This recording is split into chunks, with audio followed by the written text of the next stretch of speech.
Bismillahirrahmanirrahim. Assalamualaikum warahmatullahi wabarakatuh. Baiklah Anda sekalian, hari ini kita masuk kepada materi bab 4, yaitu tentang haji dan umroh. Oke, langsung saja. Yang pertama, haji. Untuk pengertian, haji berasal dari kata hajah yang artinya menyengaja ke tempat tertentu yang diagungkan. Nah, sedangkan secara istilah, menyengaja mengunjungi Ka'bah untuk mengerjakan ibadah, meliputi tawaf, sa'i, wukuf, dan ibadah lainnya untuk memenuhi perintah Allah pada waktu yang telah ditentukan. Nah, untuk hukum, haji itu hukumnya wajib ain atau wajib bagi setiap muslim. Jadi setiap individu kita. Nah, wajib sekali seumur hidup bagi setiap muslim yang telah mukallaf. Nah, ini juga diterangkan dalam surat Ali Imran ayat 97, yaitu mengerjakan haji adalah kewajiban manusia terhadap Allah, yaitu bagi orang yang sanggup mengadakan perjalanan ke Baitullah. Barang siapa mengingkari atau kewajiban haji itu, maka sesungguhnya Allah Maha Kaya tidak memerlukan sesuatu dari alam semesta. Nah, jadi kewajiban haji ini sudah dijelaskan oleh Allah dalam Quran surat Ali Imran ayat 97. Oke.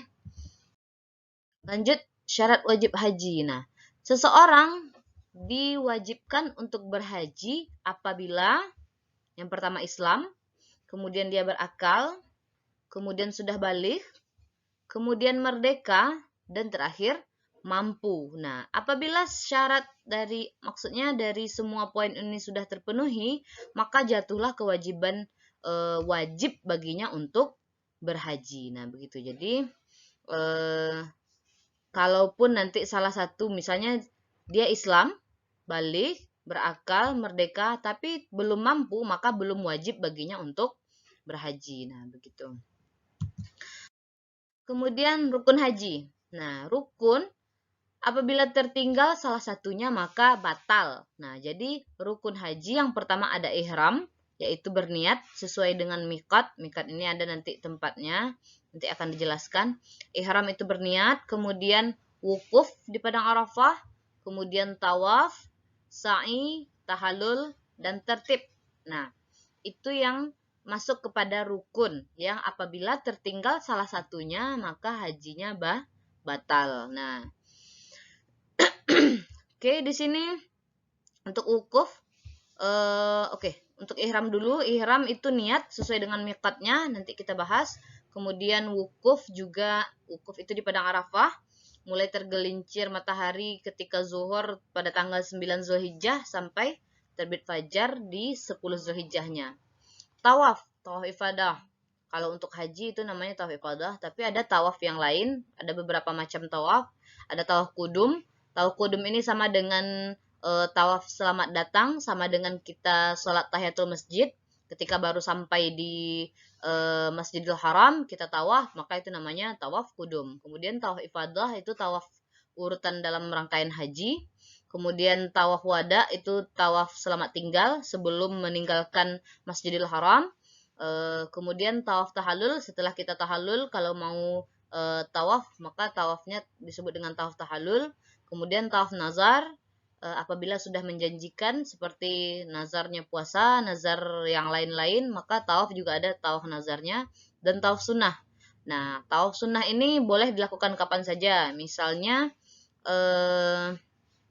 kita datang ke Masjidil Haram jam 9 pagi, kemudian kita tawaf sunnah dulu, maka itu disebut dengan tawaf sunnah, baru mengerjakan ibadah-ibadah yang lainnya seperti mungkin mau sholat duha di Masjidil Haram, mau berzikir, mengaji, dan segala macam. Nah, jadi ada tawaf sunnah juga jenisnya gitu. Kemudian sa'i itu berlari-lari kecil dari Safa ke Marwah. Kemudian tahallul, mencukur atau menggunting rambut yang minimal dipotong minimal 3 helai. Dan terakhir tertib. Jadi harus dilakukan secara berurutan. Oke. Nah, wajib haji. Nah, berbeda dengan rukun. Kalau rukun itu apabila tertinggal salah satunya maka hajinya batal. Nah, kalau wajib haji apabila tertinggal atau tidak dikerjakan salah satunya, maka hajinya sah dengan syarat harus membayar dam atau denda. Nah, itu bedanya antara rukun dengan wajib haji. Rukun apabila tertinggal, maka dia batal. Kalau wajib haji, apabila dia tertinggal atau dilanggar, maka wajib membayar dam atau denda. Nah, setelah membayar dam atau denda, maka hajinya tetap sah. Nah, kemudian wajibnya apa? Wajib berihram sesuai dengan miqat, kemudian bermalam di Musdalifah, bermalam di Mina, kemudian melontar jumrah Aqabah, melontar jumrah ula, wusta, dan Aqabah, kemudian menjauhkan diri dari muharamat ihram atau hal-hal yang diharamkan, dan yang terakhir tawaf wada. Nah, begitu. Miqat. Nah, ini yang kita Ibu janjikan bahas tadi. Miqat itu adalah tempat berniat. Nah, begitu. Miqat haji itu ada terbagi dua, miqat zamani dan makani. Miqat zamani ini waktu sahnya diselenggarakan pekerjaan haji, yaitu bermula dari Syawal hingga terbit fajar 10 Zulhijjah. Nah, jadi miqat zamani ini terkait dengan waktu. Nah, jadi kapan waktunya boleh berniat untuk haji. Nah, jadi bermula dari awal Syawal hingga terbit fajar 10 Zulhijjah. Nah, sedangkan miqat makani itu tempat mulai ihram bagi orang-orang yang hendak berhaji dan umrah. Jadi tempat di mana kita melafazkan niat untuk haji atau umrah. Nah, jadi miqatnya di mana tempat kita untuk melafazkan niat apa itu berhaji atau umrah. Nah, di sini ada beberapa tempatnya. Yang pertama di rumah bagi orang Mekah. Jadi orang yang sudah memang tinggal di Mekah, dia tidak perlu lagi mencari tempat untuk miqat karena memang miqatnya dari rumah masing-masing. Kemudian Zulhulaifah, yaitu jaraknya sekitar 450 km dari arah utara Mekah, yaitu untuk Madinah dan sekitarnya. Maksudnya orang-orang yang datang dari Madinah atau sekitar Madinah itu jika akan mengerjakan haji atau umrah, miqatnya di Zulhulaifah. Ada nama daerahnya Zulhulaifah. Maka ketika dia akan berangkat ke Mekah, berhenti di Zulhulaifah, berniat di sana, maka mulai ketika ihram atau ketika miqat di sana, maka mulailah berlaku muharamat haji atau umrah di sana. Nah, Zulhulaifah untuk daerah Madinah dan sekitarnya. Jadi apabila ada jemaah Indonesia yang ke Madinah terlebih dahulu, dia ke Madinah dulu, dari Madinah berangkat ke Mekah, maka dia miqatnya di Zulhulaifah ini. Nah, jadi ketika dia dalam perjalanan dari Madinah menuju Mekah, berhenti di Zulhulaifah dia berniat untuk mengerjakan haji atau umrah, dan di sana mulailah berlaku muharamat haji dan umrah tersebut. Kemudian di Jufah itu 180 km barat laut, namun sekarang sudah diubah atau diganti daerah Rabigh, yaitu 240 km arah barat laut Mekah. Ini untuk orang-orang yang datang dari Mesir dan sekitarnya. Kemudian ada lagi Qarnun Manzil, yaitu 94 km dari Mekah untuk orang-orang yang datang dari Najd dan sekitarnya. Nah, yang terakhir Yalamlam, yaitu 54 km dari arah selatan Mekah. Ini untuk jemaah Indonesia yang Indonesia dan searah dari yang sejajar dengannya. Jadi kebanyakan kalau jemaah Indonesia langsung ke Mekah, itu berarti dia melewati Yalamlam itu sedang berada di atas pesawat. Nah, maka memang ketika di atas pesawat itu dia berihram atau berniat. Nah, biasanya itu bagian dari pihak pramugarinya akan memberitahu ketika kita akan melewati Yalamlam. Nah, jadi Bapak Ibu, sebentar lagi kita akan melewati daerah Yalamlam. Mungkin bisa bersiap untuk memakai pakaian ihram dan memang mempersiapkan diri untuk segera berniat dan melafazkan niat haji atau umroh. Kemudian setelahnya berlakulah muharamat atau hal-hal yang diharamkan dalam haji atau umroh. Nah, begitu. Jadi, biasanya penduduk Indonesia yang langsung ke Mekah itu miqatnya di Yalamlam ketika di atas pesawat. Nah, oke, lanjut muharamat haji. Nah, ini adalah perbuatan yang dilarang atau yang memang yang diharamkan selama haji. Nah, jika dilanggar maka membayar dam. Yang pertama ada senggama dan pendahuluannya berhubungan suami istri, dan pendahuluannya maksudnya seperti mungkin berciuman atau beberapa hal yang mendatangkan syahwat. Kemudian memakai pakaian berjahit dan sepatu bagi laki-laki. Jadi laki-laki tidak boleh memakai pakaian berjahit dan sepatu. Sendal boleh. Kalau sendal boleh, pokoknya tidak tertutup mata kaki. Kemudian mengenakan cadar dan sarung tangan. Jadi bagi perempuan tidak boleh selama mengerjakan haji atau umroh itu tidak boleh memakai penutup muka atau seperti cadar dan sarung tangan. Sehingga harus kelihatan telapak tangannya. Kemudian memakai harum-haruman dan minyak rambut juga tidak boleh. Kemudian menutup kepala bagi laki-laki juga tidak boleh memakai topi, peci, dan segala macam. Kemudian melangsungkan akad nikah juga tidak boleh. Dan terakhir memotong rambut dan kuku juga tidak boleh. Nah, dendanya apa? Nah, jika yang dilanggar adalah bersenggama dalam keadaan ihram sebelum tahlil yang pertama, maka dendanya menyembelih seekor unta. Nah, jika tidak, maka menyembelih seekor lembu. Jika tidak dapat juga, maka menyembelih 7 ekor kambing. Jika tidak dapat juga, maka bersedekah pada fakir miskin berupa makanan seharga seekor unta, yang mana setiap 1 mud atau 0,8 kilogramnya itu sama dengan sehari berpuasa. Nah, hal ini juga dikiaskan dengan kewajiban puasa selama 2 bulan berturut-turut bagi suami istri yang bersenggama di siang hari pada bulan Ramadan. Nah, kira-kira begitu denda yang harus dibayarkan kalau memang melanggar hal ini. Nah, kemudian apabila berburu atau membunuh binatang buruan, yang pertama menyembelih binatang yang sebanding dengan hewan yang diburu, atau bersedekah makanan kepada fakir miskin di tanah haram senilai binatang yang diburu, atau berpuasa senilai harga binatang, yaitu 1 mudnya itu berpuasa 1 hari. Nah, sama dengan yang tadi, 1 mud itu 0,8 kg berpuasa 1 hari. Lanjut, apabila melaksanakan haji dengan cara tamattu atau qiran, atau meninggalkan salah satu wajib haji, maka dendanya memotong seekor kambing. Jika tidak mampu, maka wajib berpuasa 10 hari, yang mana 3 harinya sewaktu ihram sampai Idul Adha, dan 7 harinya setelah kembali ke daerahnya masing-masing. Nah, begitu.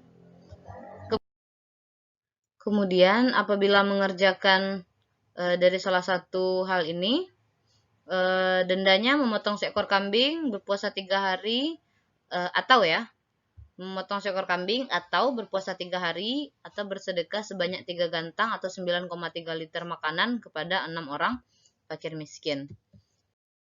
Selanjutnya sunnah haji. Jadi beberapa hal yang disunahkan: membaca talbiyah dengan suara nyaring bagi yang laki-laki dan suara lemah bagi perempuan. Kemudian melaksanakan tawaf kudum. Kemudian membaca salawat dan doa sesudah bacaan talbiyah. Kemudian, di luar dari tadi kita bahas rukun, kemudian kita bahas wajib haji. Nah, jadi ini apabila diurutkan tata cara haji itu seperti ini: ihram, wukuf, mabit, melempar jumrah, tawaf ifadah, sa'i, kemudian tahallul. Nah, oke. Kita bahas ihram itu tadi sudah dijelaskan. Ihram itu berniat, kemudian ketentuan pakaiannya: pria 2 helai kain putih yang tidak dijahit. Nah, 1 diselendangkan, kemudian 1 lagi disarungkan di bawah. Jadi untuk pria memang tidak boleh memakai pakaian yang berjahit. Jadi dilarang memakai celana dalam atau singlet atau apapun itu. Jadi memang hanya memakai pakaian yang dua helai ini saja. Satu untuk diselendangkan dan satu untuk disarungkan. Sedangkan wanita, pakaian yang menutup seluruh tubuh kecuali wajah dan telapak tangan. Nah, jadi tidak ada pakaian khusus, yang penting menutup aurat dan tidak boleh menutupi muka dan telapak tangan. Jadi tidak boleh memakai cadar dan sarung tangan. Nah, begitu. Kemudian wukuf. Wukuf dilakukan pada tanggal 9 Zulhijjah setelah tergelincir matahari setelah zuhur sampai terbit fajar pada tanggal 10 Zulhijjah. Nah, inilah inti dari ibadah haji ketika wukuf di Padang Arafah. Kemudian mabit. Mabit ini dilakukan, atau mabit di Musdalifah ini dilakukan setelah wukuf tadi. Nah, keberangkatan ke Musdalifah dilakukan setelah terbenam matahari. Jadi, ketika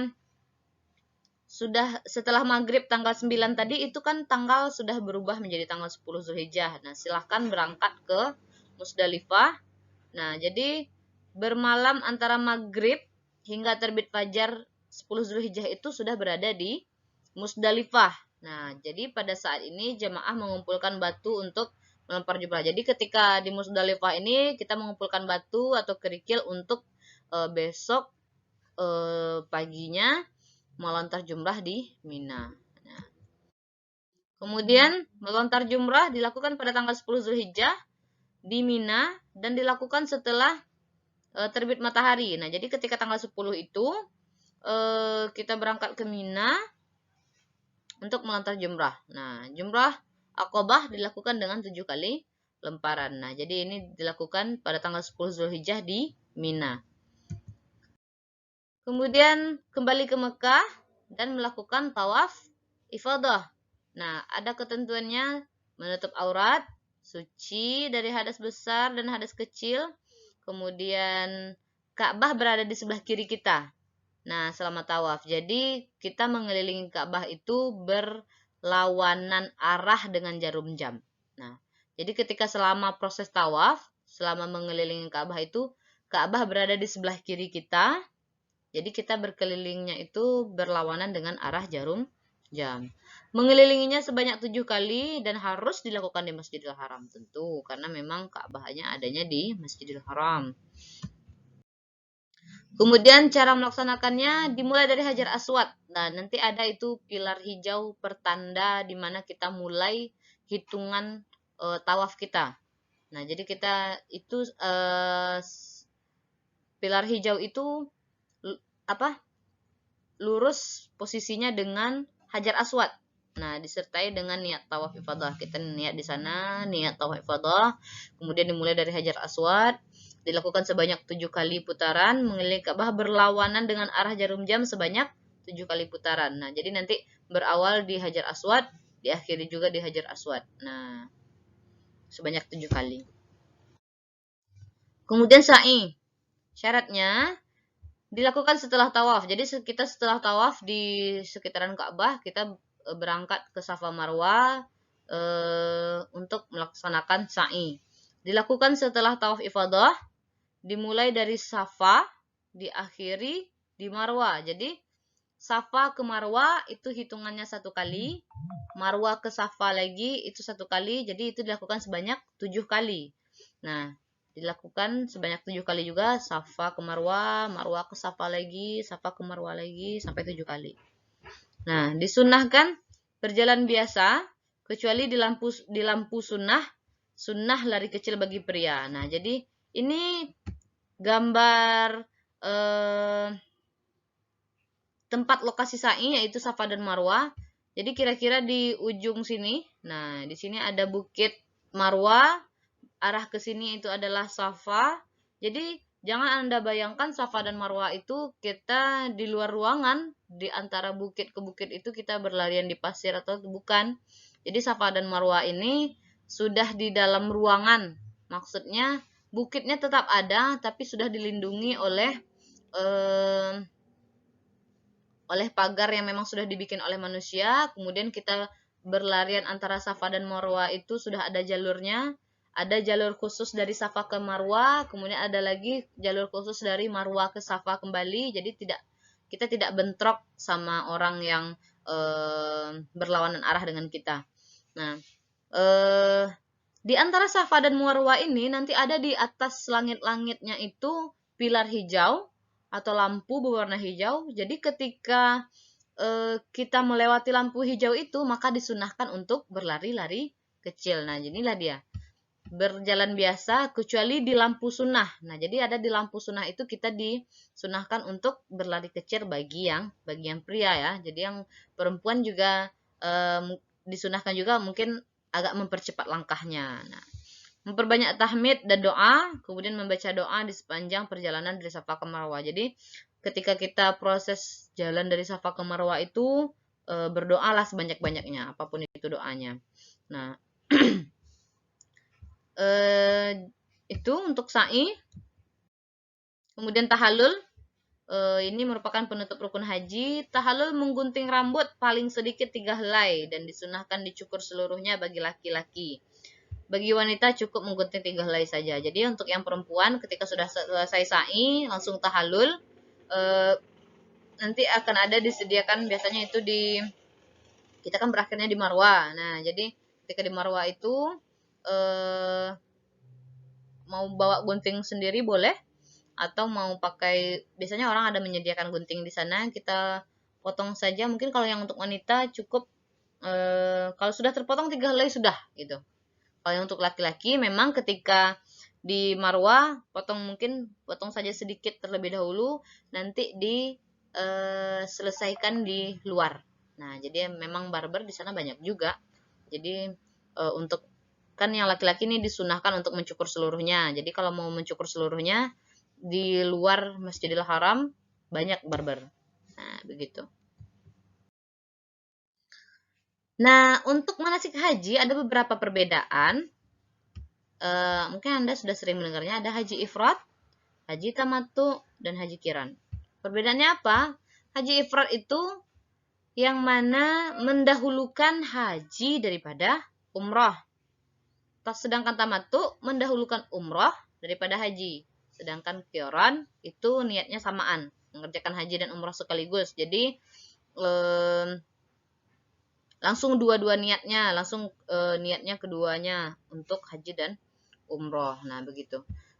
Biasanya jemaah Indonesia yang memang datangnya awal-awal ketika proses haji, kan ada tuh yang kloter 1 udah jauh hari sebelum sebelum jadwal haji dia sudah datang, maka dia biasanya itu umroh dulu daripada Mekah. Maka itu disebut dengan haji tamattu. Dia mendahulukan umroh daripada haji. Ada lagi yang memang datangnya memang pas dia datang udah mau time-nya haji, jadi dia haji dulu. Setelah haji nanti ketika mau menunggu kepulangan baru dia umroh. Maka itu disebut dengan haji ifrat. Dia mendahulukan haji daripada umroh. Nah, itu perbedaannya. Lanjut kepada umroh.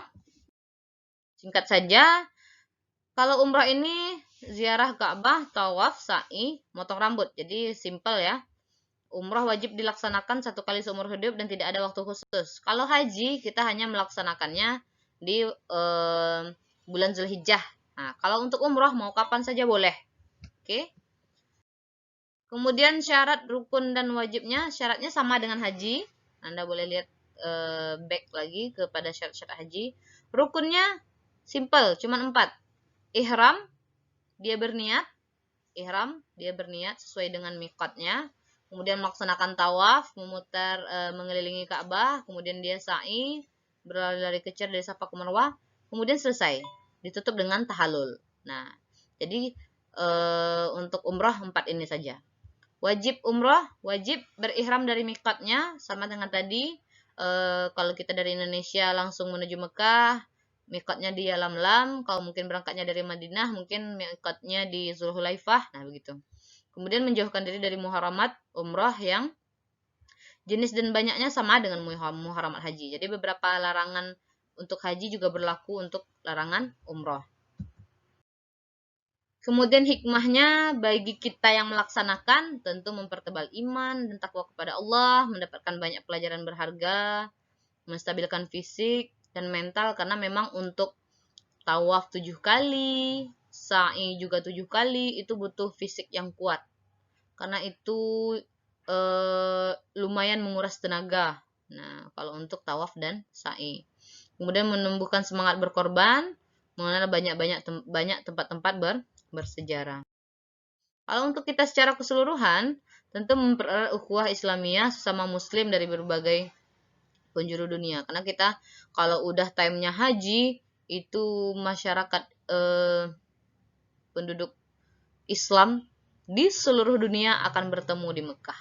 Nah, begitu. Umrah juga